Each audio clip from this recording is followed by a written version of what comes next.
So, why am I doing these elegantly raw tidbits from Monday to Friday at this time each day for about 5 to 10 minutes? One reason: I have been given so much. I have been given a tremendous amount of help and healing opportunities, and I've been given so much wisdom by so many people along the way. I have been extremely fortunate and privileged to have trained and worked with some extraordinary people, lived in the most incredible countries, and I think that to whom much is given, much is expected. And so I'm going to quote the Buddha here now. Every human being is the author of his own health or disease. I repeat, every human being is the author of his own health or disease, and this is what I've found to be true. We are in charge here on earth of this physical realm,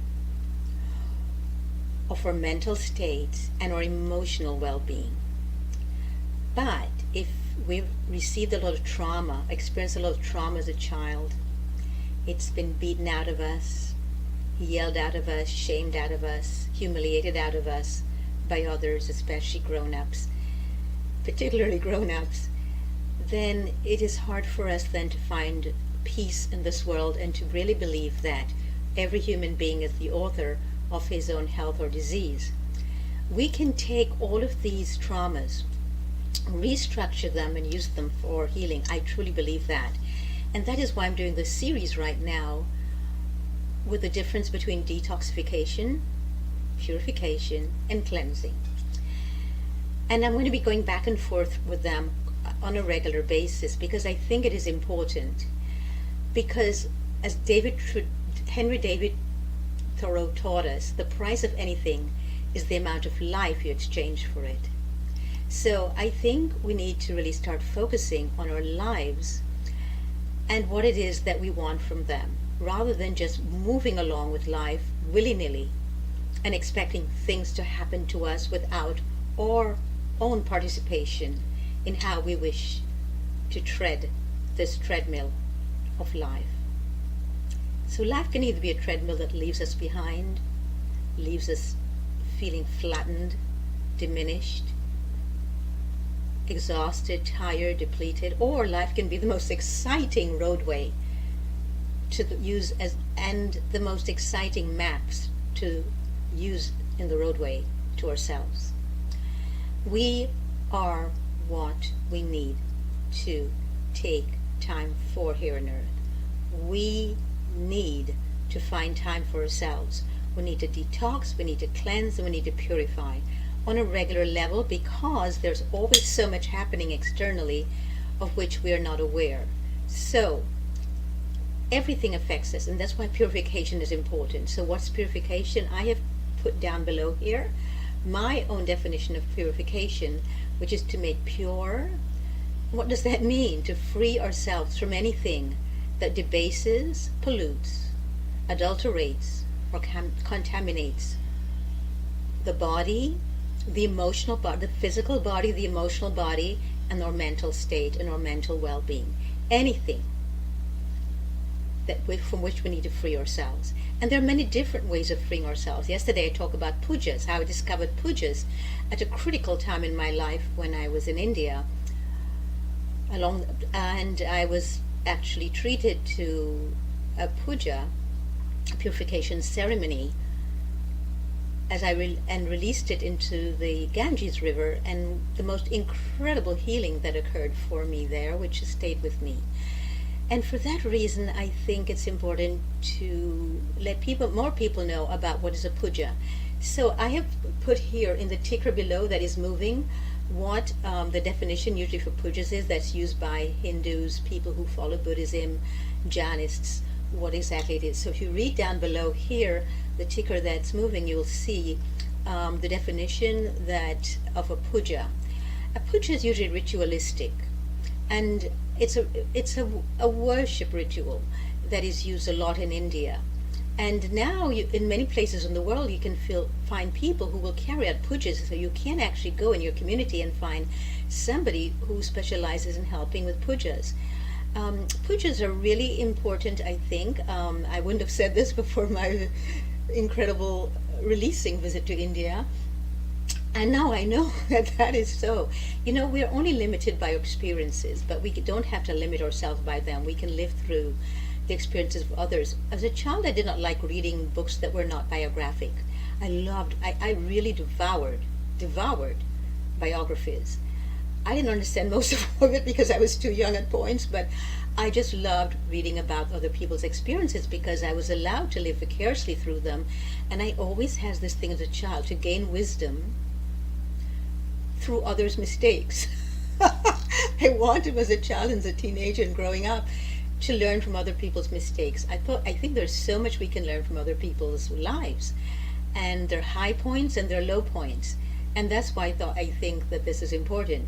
So yesterday I spoke about pujas in relationship to India, and now I wish to speak about it in relationship to Japan, who have a lot of purification ceremonies as well. And I was very fortunate to be introduced to Mokichi Okado's teaching. And who's Mokichi Okado? Well, I am putting it below here. He's also known as Mishu-sama, who was a Japanese philosopher and quite a leader in healing and health, and his vision was quite amazing and impactful in so many, and I was very fortunate to be introduced to it. But what I loved about his work that really got to me was that he really focused on the soil. And for some of you who already know me and my teachings and my work, you'll know that I believe we come from the soil and to the soil we shall return, and that every single thing we do, feel, and say is impacted by the integrity of the soil. So the soil is not clean. Interesting, where I'm saying here that the dirt is not clean. Yes, I repeat it. If the dirt has been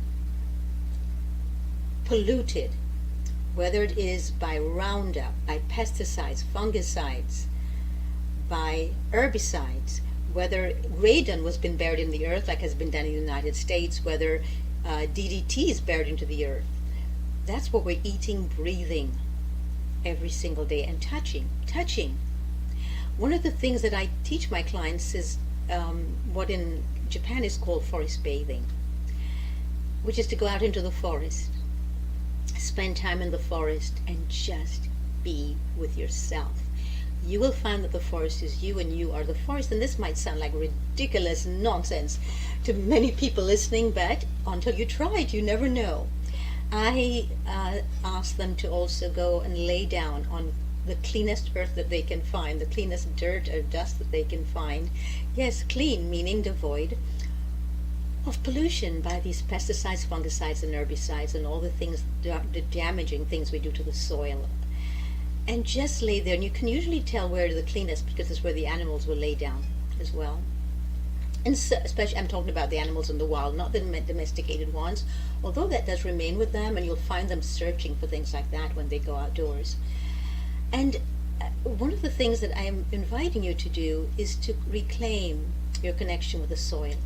Go and lie down on a patch of soil which seems clean, and just allow yourself to surrender to the earth until your heartbeat and the heartbeat of the earth synchronizes. It's one of the most healing things that we can do, and I think that needs to be one of the purification rituals in which we engage, and that's what I teach my clients as well. I teach them purification rituals along with everything else. So a lot of people say, what is it exactly that you do with your clients? Excellent question. I trust that I allow them to find themselves, that I give them pathways to themselves so that they can be their most empowered selves. Not their most empowered vision of themselves, because I'm always pushing the vision for them. I'm always taking them to higher and higher visions of themselves. But first I do it for myself. How can I teach somebody if I am not doing it myself? And so I encourage you all to really spend time with yourself in nature, on the ground, barefoot, walking barefoot on the ocean, walking barefoot, running barefoot, and just find out your own missing connections with the earth and heal that. Find ways in which to heal it. Find rituals, purification rituals in which to heal it. I'll be talking more of these as we go along. And I would like to leave you today with another quote. And this quote, I think, is important again, by Henry David Thoreau.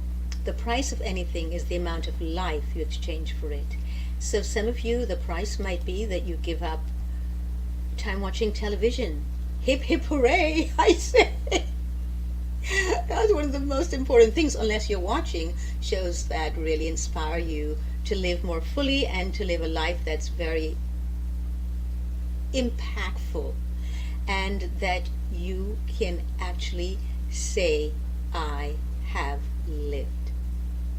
So, until tomorrow, please subscribe here below and click the notification button. Please leave your comments. I welcome them. Let's have a tete-a-tete here. Let's have a conversation back and forth, and let me know all the ways in which you purify yourself. Remember, water is often linked to purification, so you might say, I take baths with Epsom salts or lavender. You might say, I go out into the rain when it rains, and I just allow myself to whirl in the rain and enjoy being in the rain. So until next time, thank you very much for tuning in, and I'm going to leave you again with this quote. Purification is but the cleaning of the lamp glass which hides the light.